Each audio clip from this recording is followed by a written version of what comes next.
on team? It's Ricky with Techno Solutions. I am here with Lenny, and one of the things that we're going to be doing today is a full walkthrough in one of the properties that Lenny is actually invested in. I'm just a hard money lender on this property, and he's going to be walking us through about how much he bought this property for, what is actually going into the property, and what he plans to sell it for, and his projected profit. So for all you aspiring flippers, I hope that this video gets you one step closer to your overall goal. So do you mind if you walk us through the very kind of first floor of this property? Sure, yeah. So we've got a living room here, tall ceilings in this living room, which we painted and put carpet in, and then of course put the staging furniture in.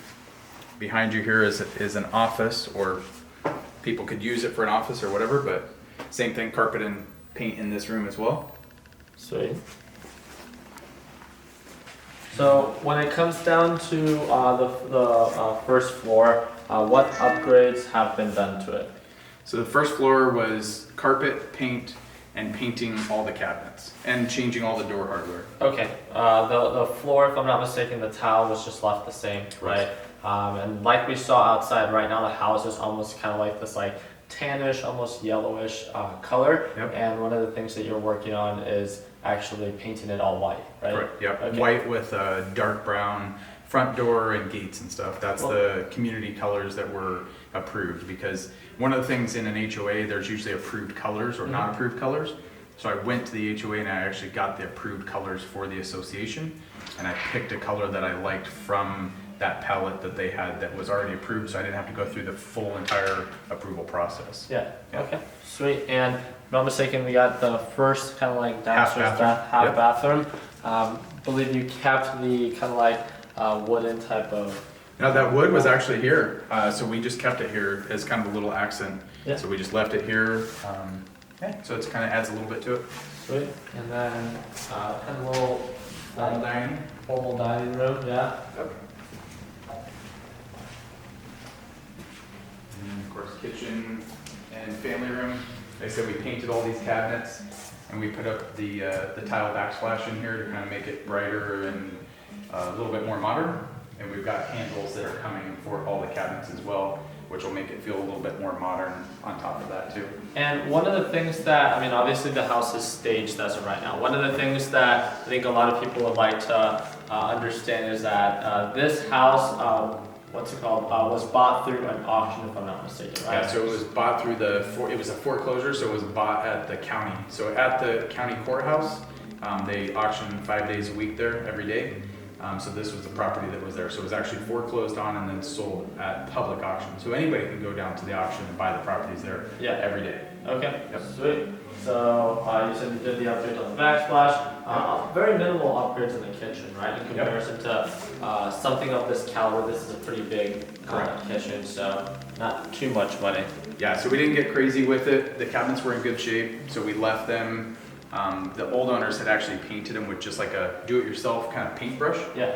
So they didn't look good. They were really chalky. They didn't have that glossy finish like cabinets do. Yeah. And then inside of the cabinet doors were also just the original color. They didn't paint them. Yeah. So we had to sand them all and then paint all of them. Upstairs, we'll see when we get there, they just barely touched cabinets, like they were just testing. Yeah. So we had to sand all those and do the same thing. So it was like a homeowner project. So that's something, even in a lower, cheaper house, that you know what you're doing, I guess, right? Don't go to Home Depot and think, oh yeah, I'm just going to do it, unless you actually know what you're doing, especially when it comes to cabinets. Yeah. Cabinets in a whole house like this, if you had to buy new ones, would be $20,000 to $30,000, and they essentially ruined the cabinets. I had to come back in and do all the painting and make them right. Refurbish them, right? Yeah. So they made more work, and if they were to sell it in the future by themselves, they wouldn't have got as much money for the house, because somebody would have probably come in and go, whoa, I have to replace all these cabinets, and it's cost me $20,000 or $30,000. Yeah. Definitely. All right, and when it comes down to if I'm not mistaken, that's just the washroom and stuff. Yeah, that's just the laundry room there, and then it goes out to the garage that way. Okay, sounds good. So then moving on upstairs, what has been, if anything, done upstairs? So we put all new carpet in. Okay. The handrails, they did the same thing. They painted it with just a brush we're trying to save them to make them look a little bit nicer. Yeah. And we painted all the interior of the house upstairs as well. And we did the cabinets upstairs, like I said, too. Sweet. So new carpet, walls, and then these like handles and stuff like that are all repainted, correct? Yep. Yeah, they'll finish those. They just got to finish the touch up on them, but they're getting there. They look better than they did. Yep. And then this house, tell us a little bit more about it. It's, if I'm not mistaken, a 4-bedroom. Yep. It's a 4-bedroom, 3.5 bathrooms. And then it's a little bit under 3,800 square feet. Correct. Yep. Okay. So they have 1 bedroom here, then this Jack and Jill bathroom. Goes to this other bedroom. All right. So pretty much identical rooms, and then they share that Jack and Jill bathroom. Yep. And same thing, we painted all these too. Cabinets. This is one of the windows we had to replace. This window was broken. Really? I don't know what, kids must have broke it or something, I don't know, so we had to put a new window in. Okay. And you've got 1 bedroom with an ensuite bathroom here.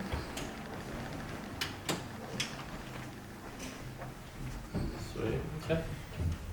So this is a little bit larger bedroom here, obviously, than the other ones are pretty small. But it has its own bathroom. All right. And then we have the master, correct? Master, yep. I think they call it French door or something like that, right? Yep. And I think I said we put all the hardware. Oh, and all the ceiling fans. So again, this was a foreclosure. So the old owners, when they left, they took all the ceiling fans in every single room. They took them with them. So. Really? Okay. So one thing that you do have when you have a foreclosure, because I wasn't able to see in the house prior to actually bidding on it, I could only see the exterior by just driving by. So I had no idea what the inside looked like. Yeah. Right? No clue. So once I got in here, found that it needed, carpet, paint, cabinets, all the ceiling fans. So a few more things than I had originally anticipated. So I originally anticipated being a lower budget. I didn't also anticipate having to paint the exterior, Yeah. but I had to though. Okay. And what was your deciding factor of having to paint the exteriors? I didn't think it looked too bad. Was it just Arizona looked a little? It was worn? faded in, Faded? yeah, especially on the west side of the house, it was pretty faded. Okay. We thought we might be able to just paint part of it, but it just wasn't gonna look right compared to everything else, yeah. Sweet, so then we got the full master bathroom, dual sink, big walk-in closet. Oh, they're separate, sweet. Yeah, So, two of them, yeah. his and her, and then, His and hers counters. yep. Again, we painted the cabinets in here, we left all of this. We could absolutely have upgraded all of this stuff, but it's in good condition, as you can see. Yeah. So we left it to maximize our profit, because coming in and doing all of this stuff in this big a house would add up to tens of thousands of dollars. Yeah. And one of the things that was my biggest takeaway as of right now is that, at least in my experience in working with you, this is like the biggest like hard money loan that I've ever done with you, right? Yeah. But also, this is also the, I think, best looking and more well put together house as well, where, yeah, I think you did invest a lot of money into it, but in comparison to like what it's worth, then I wouldn't say like, as much. I mean, Nick and I bought a $227,000 house and put $20,000 in upgrades. But we pretty much like to think, if you had to change like all the tile downstairs, right, or had to like do even like parts of like the kitchen or the bathroom or anything like that, I feel like that would have added to like tens of thousands. Right. In this size of house, absolutely would add a ton to it. Yeah. Yeah. And you're right. Like we had a very minimal amount that we had to do to this house compared to the other houses that we've done. And as a matter of fact, another house that we're working on right now, we had to do a lot more to it.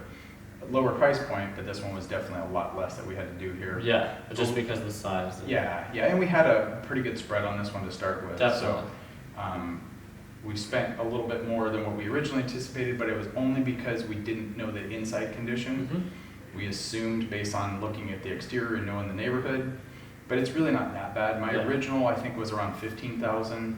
And I think I'm going to be right around $22,000 total. Okay. So considering the price point of what it is, it's not bad. Yeah. Like I said, I could spend another $100,000 here if I wanted to. Yeah. Right, really tricking it out and doing hardwood floors and all that kind of stuff. but there's no reason to. Most of these houses in this neighborhood, which is also knowing the neighborhood, a lot of them are just original. Like they have original paint, original carpet, original cabinets, everything in here. So that's what most buyers are buying in here anyhow, and that's the comparables or the comps that we have are based on that. So I want to make sure you stay within the means, right, of what the average buyer is going to want. There's been a couple that have been more upgraded that have sold for more money, but it would probably cost us in excess of at least another $50,000 to even get close to what those are. And then our resale price is probably only about $30,000 more. Opportunity cost just isn't there. Right. We can't even match our money on it. Yeah. Right. So there's no reason for us to do it. We just need to go in and do minimal to the house to bring it up to nice and clean. Because again, this is going to be better than most of the houses in this neighborhood already. Because it's got brand new carpet, brand new paint, inside and out, all the doorknobs, all the new fans, everything like that. Yeah. All the other houses that are selling, like I said, are all original from 2003 is when this house was built. Okay, sweet. All right, so one of the things that I did want to cover is before we head on out, I wanted to have a little bit of a better understanding of what the initial purchase price was, how much is actually, well, again, we can't give the exact numbers because the property isn't done, but how much you plan to be totally invested in repairs, right? Okay. After closing costs, fees, and obviously hard money fees, and then when it comes down to selling it, what is the projected profit? Okay, sure. So the purchase price was $527,000. Like I said earlier, I was anticipating around $15,000 rehab. Yeah. It looks like we're going to be right around $21,000 to $22,000 all in. Projected resale is going to be $635,000. We're going to list it at $640,000, but we're giving ourselves a $5,000 cushion, just in case somebody wants to negotiate or whatever with us. And if we sell it for full price, great, but that's kind of based on there. Closing costs are around $24,000, and I projected around $16,000 in hard money costs. That's based on about a 3-month holding time. 90-day period. Yep. And that's for everything, right? When it comes down to like how long it'll take to get the property under contract and then actually close on the property. Correct, yeah. So hopefully we'll beat that clock a little bit because we're only going to be about 2 weeks in total rehab here. Yeah. Then depending on how quickly we sell it, if we sell it within 30 days, then we'll actually beat that 90-day clock by probably 10 days or so. Yeah. If I can sell it within the first week, then we'll probably beat that clock by 30 days, which will lower all of our stuff, right? It will lower all of our holding costs, our hard money fees, our utility bills, pool maintenance, yard maintenance, all that. It will lower all of those fees. But even with that being said, at 90 days, it puts our projected profit at $48,000 after all the expenses. So all the realtor fees, all the title fees, all the rehab, hard money costs, holding costs, electric, water, all of that, around $48,000. Sweet. And just to do a full-on recap, when it comes down to like the repairs, one of the things that I'm kind of like taking into consideration is you said that this house from start to finish is pretty much a 2-week rehab, and this house is more than twice as big as that house that Nick and I flipped ourselves. Right. And when we did our rehab, it was almost essentially the same thing, other than us having to do countertops, and I guess that kind of took 2 weeks to guess it up, but that was more on my fault. But it just shows the difference, like when you do have really good structure and really good experience, as you do, and your team of people that make it all happen, how you can take a much larger project and still do it in a much shorter period of time, which not only do you have this one, but if I'm not mistaken, you have like 7 projects. Currently going, this included, so six other ones, So I think that's something that, again, being able to take a simple concept of, what it is that we learn from the real estate investors and real estate flippers that we work with, and being able to take, what we find so effective from what it is that they do, such as his organization and how he has his team built out, that really allows them to have a really good working system, that when they do take on a project from start to finish, it's just ongoing, right? And when it came down to the work that Nick and I were doing, Nick being in LA and flipping houses not being my main focus, it just shows how easily you can get just, you can lose track of time, and time is definitely money when it comes down to, just you owning the house, the overall expenses of holding costs if you have like a lender and stuff like that. Even if you don't, you still have taxes, insurance. Yep. In this case, there's an HOA here, so we have HOA monthly fees. Your utilities, and then also you have, the longer you hold a house too, the more possibility you have of something breaking, right? Yep. Water heater, an air conditioner, you know, whatever it might be, dishwasher, anything like that that could break, that just happens. It just, you know, a sprinkler system, right? It just, things happen when you own the house. So the less time that we have these properties, the less risk we have. I like that. And I think at least the goal for myself, especially after the first flip that I did, and you know, you kind of like allowing us to like shadow you along the way, was even with this project and knowing how many flips you have done, and you estimating that you had $15,000 of expected repairs is what you anticipated. The goal is never to have a perfect flip, at least not in my eyes. That's you know, it's working towards becoming or working towards getting to as close to perfect as possible, meaning that, yeah, you know, you anticipated $15,000 in repairs, but once you saw that there was more than you expected, you made sure that you set yourself up for success by understanding the market, understanding what this house could be worth, and understanding what it was going to cost, you know, $20,000 or $22,000 into it, that you still had a good enough margin that you just had to, again, make use of the time that you did have. And it wasn't a perfect, in a sense, setup, but based off your experience. And I think just my biggest takeaway is taking your experience and how you were set up with certain obstacles, and how you just were able to like, okay, well, this is, you know, the obstacles that I'm presented. I'm just gonna find a solution for it and move on, right? Move on. That's all you can do, yeah. And you have to be able to build some of that into your every deal that you do. Because like you said, everyone's not gonna be perfect. There's not one single one that I've done that's perfect. And some of them end up like this, where you end up a little bit more in budget, and other ones end up a little bit less. Much easier, yep. I mean, it just depends on what it is. But you never want to go into a property with such thin margins on it. But that all comes from experience, because if you just work your numbers as a new flipper, your numbers are going to be much different than what my numbers are, because I know what it is, like almost to the penny on every single flip, because I've done so many of them. So it's that experience of knowing what that is. And the biggest piece is the contractors, no doubt.